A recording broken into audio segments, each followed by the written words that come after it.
Amakuru yacu tuyahere muri Uganda aho ngo uwitwa Yoel Bogali ngo yateze indege y'amadolari 650 ngo agiye kure Yago Pondati umaze igihe ari kuriza ku mbuga nkoranyambaga avuga ko ashaka kumwica ndetse anatabaza umukuru w'igihugu.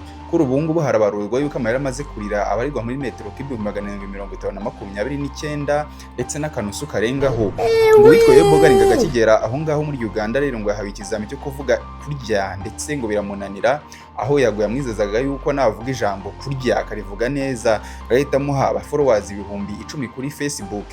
Ubwo ngubwo Yoel Bogali yagiye kuvuga icyo kizami cyo kurya avuga kurya, ndetse uwitwa Yago Pondati biramushimisha cyane kubona nyine yakiriye akana kakiri gatoya kavutse ejo bundi, kuko kuri ubu ngo kamaze amezi 2 n'ibyumweru 2 muri showbiz, ariko ngo kari gukundwa n'abantu.